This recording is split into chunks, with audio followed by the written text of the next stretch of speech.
nagsabi sa akin na magbilyar ako.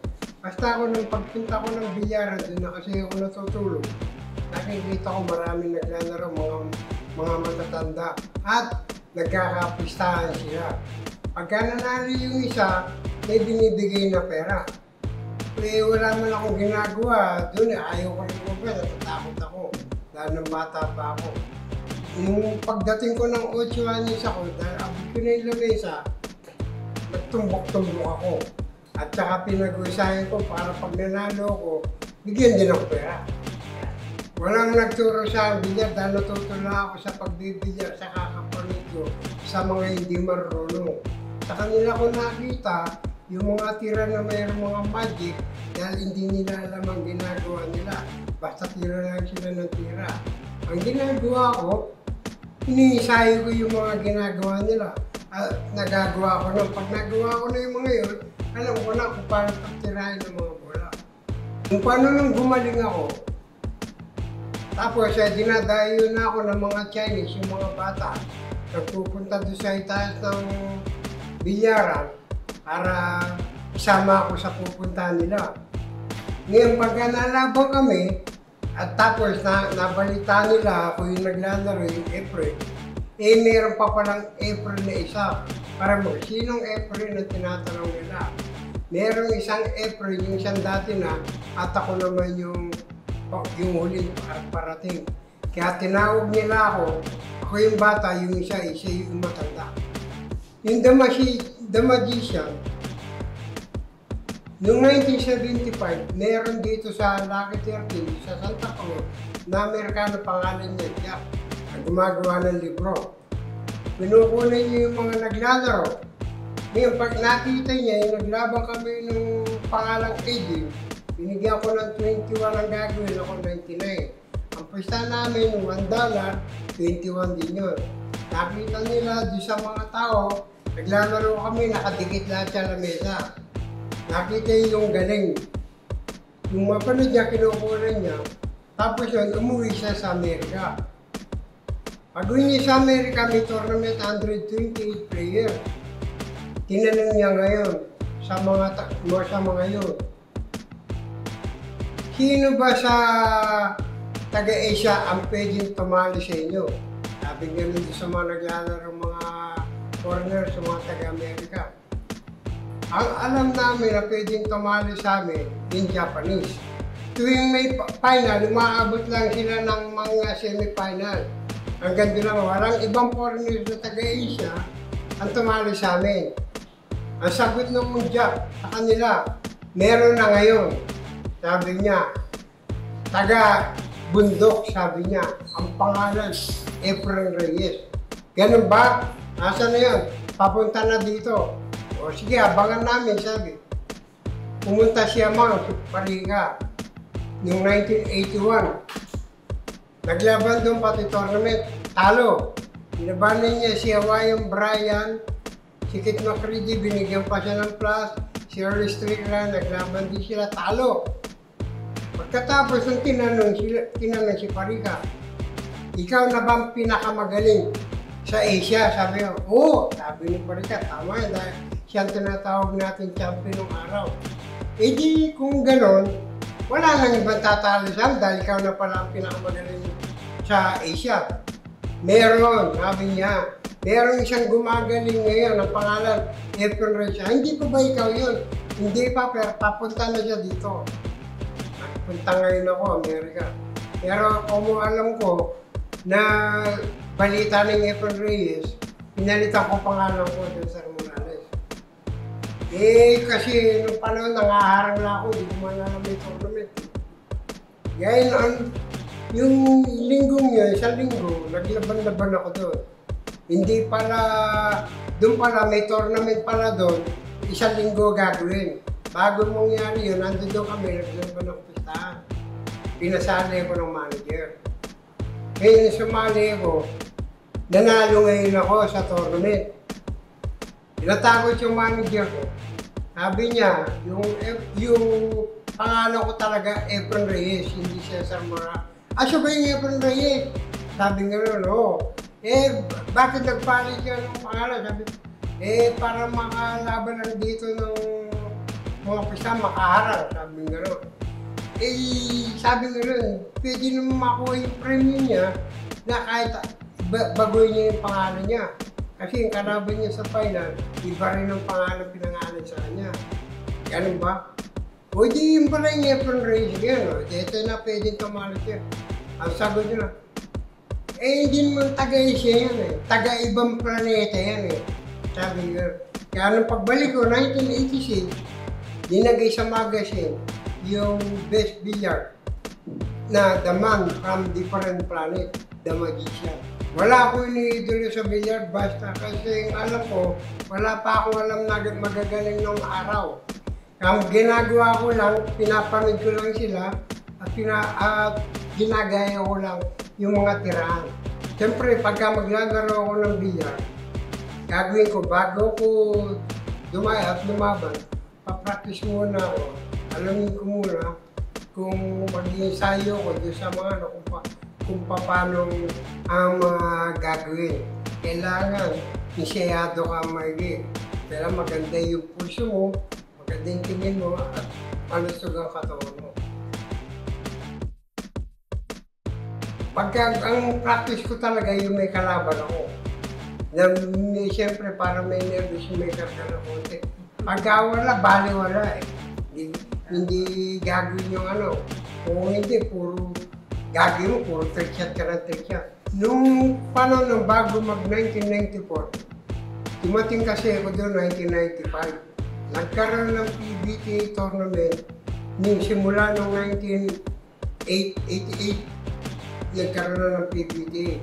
Kalaban hanggang 1990, hanggang 90, paikot ng paikot. Noong 1992, nag-champion ako dito sa may Taipei. Yung mga World Championship din. 1993, di sa California. Tapos 1994, US Open. Yung 94 US Open, siyempre, kalaban ko rin si Nick Barney at tatakot nga ako nun dahil noong 1989, tinalo niya ako dito sa Pilipinas. Doon, maglalaban ulit kami. At nanalo ko, pero hindi ko alam, nung panalo ko 1994, ako yung kauna na nanalo ng US Open nung panalo yun. Basta gusto ko lang lumalaban at manalo rin. Nung bata pa ako, dito sa Pilipinas, kung saan ako dumatayo, kahit sa mga probinsya, marami na akong follower ako. Na sinusundan ako, kahit sa bukid nga, pinupuntahan ako, dahil may bilyaran dito. Ang nung araw kasi, taga-probinsya ako sa mga baryo namin. Alas 6 pa lang ng gabi, madilim na. Kaya walang mga mga periodiko para pero ang dami ko ng follower. Tapos, nagkaroon lang pumunta ako 1985 sa Amerika. Wala pa rin ebidensya dahil ang biyak dito sa atin nung araw, binabali wala. Puro panalo na ako, puro panalo, hanggang umabot nga ng 1999. Noong 1999, nanalo ko ng World Food Championship, doon lang nagkaroon ng biyak, naging popular at naging sport. Kasi nakitang-kita all over the world yung mga panalo yun, naka-televice. Kasi yung mga nauna, hindi naman mga televice, wala pang TV. Kaya ganun lang nangyari. Ngayon, nung araw ako, si Efren Reyes at saka yung ngayon, pagtapos yun, marami ng follower, marami ng mga media, at saka marami nag-invite. Yung Efren Reyes dati hindi napapagod. Ngayon napapagod niya dahil marami may picture, mayroong autograph, ganyan. Tapos invite ka, pagod yung mga gano'n. Yun lang ang naging pagkakaiba nun. Yun ang pagod ka. Pero maganda rin lang dahil nakilala ko at nakilala din ako sa buong mundo dahil sa mga ganun yung mga followers ko, ang dami sumusuporta sa akin. Kaya nakilala din ng bilyar all over the world. Kaya siyempre, masaya ako at biro mo kung napili. Sa dami-dami namin ngayon, pati mga bata, marami nang gumagaling. At tingin ko mas magaling pa sila sa akin ngayon.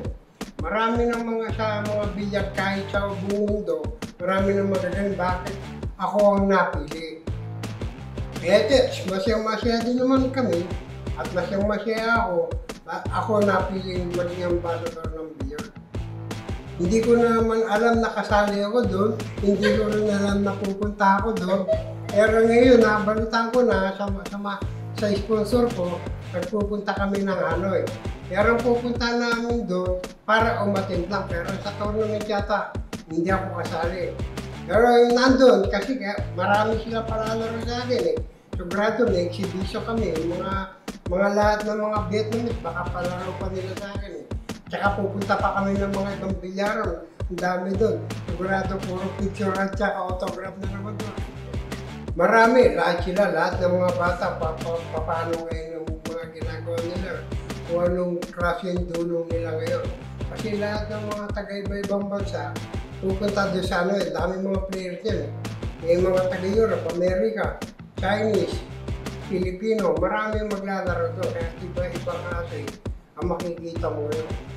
Meron mga bata dito sa atin na gumagaling, gusto ko rin makita kamukha si AJ Manas kung tawagin. Eh dati yan natin mga player doon, sila Carlos doon, lagi na lumalaban doon. Sila Dennis Orgullo, lumalaban din doon. Pero gusto ko makita yung mga bata kung paano ngayon madagdagan yung dunuro. Yung una, ang laro ko, para sa concentrate ng paglalaro. Rotation ang una natin laro. Kahit mag-practice ka, concentrate ang laro mo dahil pinagbubuti mo dahil maraming bola yun. Ang 9 ball, kukunti lang yung bola nun. No, kahit yung mababando ng pwede din umubos yun dahil kalatang bola at saka yung 10 ball. Madali lang yun para kahit kanino, madali. Kahit nasa 8 ball, miski hindi ka ganong marunong, meron din nakakaubos dahil puro any ball yung mga laro yun. Ang 1 packet naman, pagalingan ng ulo yun. Nasa safety yun, hindi naman yung larong ubusan ng bola dahil mahirap. Kasi kailangan hindi mo bigyan ng tira yung kalaban para manalo ka. Kailangan magaling ang safety mo pagdadala ng bola. Yung araw ang gusto ko rotation. Ang ngayon, gusto ko na daw, kung may edad na ako, 1 packet naman. Wala pa akong nakikita. At saka hindi ko alam. Pero kung tutusin, marami na. Kaya lang hindi ko alam kung sino yung Efron Reyes yun. Baka wala pang may pangalan na Efron Reyes. Kailangan siyang mga susunod sa akin.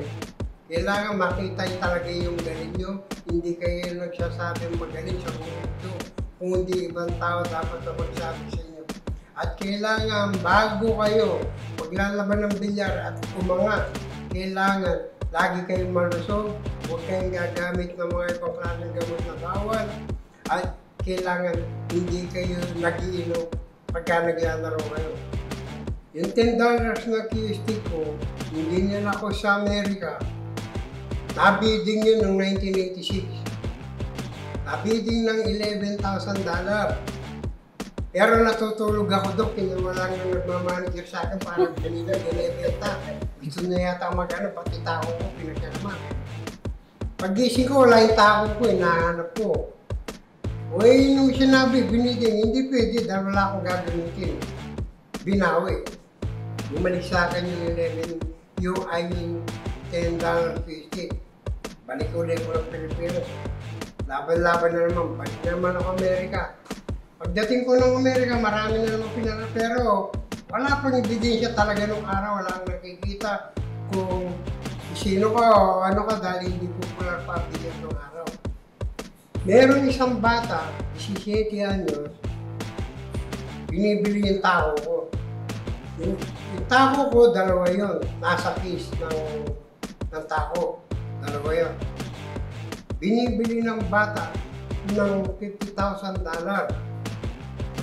Ay, maganda ito dahil premium yun, $10 lang, ay $10,000 lang nagiging champion, ito $50,000, dalawa, magkano lang itong tako ko, benta ko na. Pero naiya ko. Naiya ko ibenta dahil siyempre, nakikilala na, nagbenta ko yung tako, wala akong tao. Umalis yung bata, umiiyak.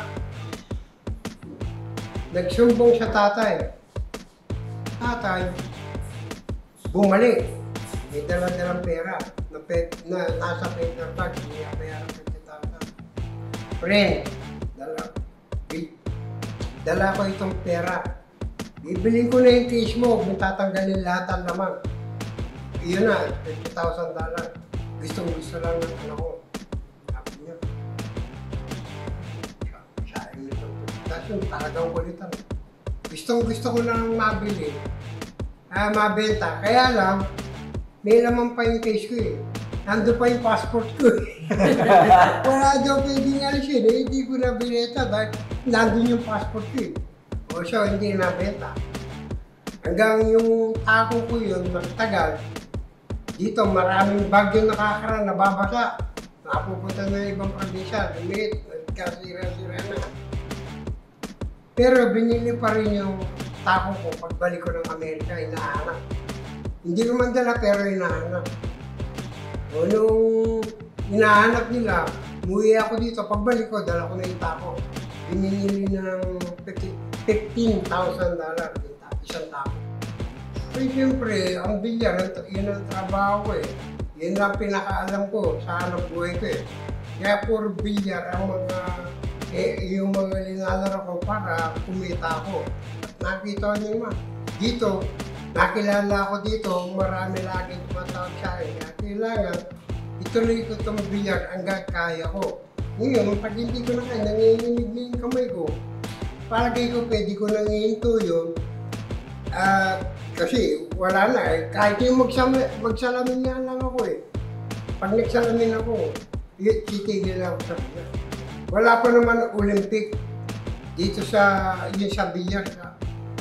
Ayaw nilang ilagay sa Olympic itong bilyar. Pero meron na dapat yan. Noong 1991, nag-usap Amerika at saka Europe.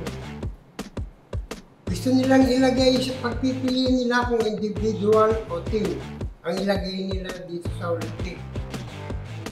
Napagkaisa para maganda, ilagay sa team. O kung mag-demonstrate daw sila ng mga team para malaman, kilala o kung maganda.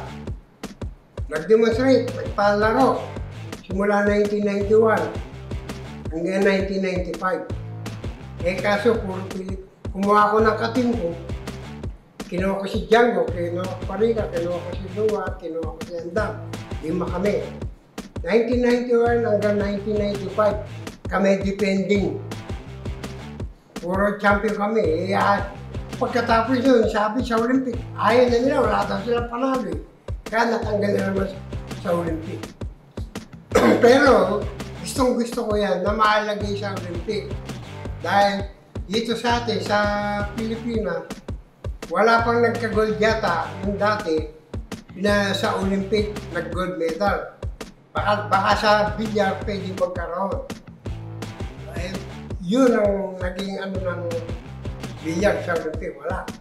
Okay, sa mga babae kasi dati, mga lalaki lang lagi naglalaro dito sa atin sa Pilipinas. At lalo-lalo na, kahit sa mga lalaki, binabawal din dati ng mga magulang ang maglaro ng bilyar. Dahil alam nga nila, pang kanto-kanto lang itong bilyar. Kaya wala tayong mga babae, mga player ng araw na. Nagsipasukan lang niya, mga babae, nung pagkatapos ng nanalo ko ng World Pool Championship noong 1999. At nagkaroon ng babae, nagkabukasan ng mga bilyar, marami ng mga estudyante, ng mga babae. Ngayon, ang mga babae, ngayon, pag maglalaro ng bilyar, siyempre, baguhan pa lang sila. Kaya hindi pa nila kayang abutan yung galing ng mga lalaki. Pero kung maglalaro sila, ang mga babae ngayon, pag dumating ang pulsyon nila, dahil na bata pa sila, magagaling din ang pulsyon nila. Kaya lang, sa pagdating ng break, meron lalaki pa rin na magagaling ang mag-break, malalakas. Ang laban niya ng bilyar, ang pinakamagandang bumrek yun ang lamang ngayon, bali wala na yung tulong mo. Kaya kung pagkakaroon ng mga babae, sa ganyan galing, kung para-para silang babae, meron din magkakaparay sila at baka gumaling din sila pag tuloy-tuloy na yung mga laro nila. Nasa mga edad niyan, hindi naman ko nagsimula ng 8 taon. Nagsimula ako 8 taon na yung ulo ko lang nakalitaw dito sa banda, kaya wala ko yun. Pinakamaganda niya, pagka magsimula kayo ng bilya, mga 12 anyos. Pwede na yun dahil may taas na rin yun at medyo maganda-ganda na rin ang katawan nun. Siyempre, marami ako nalaro ng Amerika eh. Nandun yung mga laban, mga iba't ibang laban na nakakita ko. Sa Amerika ko rin nakita yung mga iba-ibang tournament. Eh, palagay ko, sa mga pinito ko ng mga tournament, pinakamaganda sa lahat na ako Amerika. Pero ako sa pagkain naman, sa Japan. Isda, siyempre puro isda. Sa mga trick shot na yun, nagagawa lang yung mga trick shot na yun pagka iniiling ng mga tao. Yung paano ko gagawin. Yung mga trick shot na yun, wala naman ako napulot sa mga magagaling. Talaga, ang napulot ko lang yan talaga sa mga hindi marunong talaga. Ginagaya ko lang yan. Pero sa mga trick shot na yun, hindi ko rin na alam kung yan ang paborito kong trick shot o hindi. Basta ako naglalaro lang ako ng mga trick shot na mga ganun. Marami ako napapanood na trick shot, yung mga inaayos ng mga iba-ibang player kung saan saan. Eh yung kahit sino magagawa. Eh yung mga ibang gagawin talagang sa laban, nagagawa sa laban. Eh yun, ako lang nakakagawa nun. Sila hindi. Dito sa atin, noong una dito sa Pilipinas, nakilala itong bilyar. Andito yung bilyar natin, nandito yung mga magagaling. Ngayon, sumunod na sumikat ang bilyar na to, nung nagpupula, ang pangalawa itong Indonesia. Pero itong bilyar na to, ang mga magagaling, ang mga kapares ng mga Pilipino, yung Chinese Taipei. Yun ang magagaling din ng mga dati. Pero sa unang mga popular na bilyar, itong Pilipinas muna bago Indonesia. E ngayon na lang itong huli, ang Vietnam. Baka number 1 pa Vietnam, kaysa sa Pilipinas at saka sa Indonesia. Ang sikreto ng Efrem Bata Reyes, siyempre hanggang ngayon nakikita nila ako, eh lagi nilang nababalita. Saka sa mga ano naman wala naman yabang sa mga pagdating ng bilyar. Ibig sabihin, akong baba pa rin at hindi pa rin sinasabi na siyang magaling sa lahat. Gusto ko nga, maraming gumaling para may makakalaban ako. Hello! This is Efrem Bata Reyes, Mansion Sports Ambassador. Follow Mansion Sports now for more news and updates.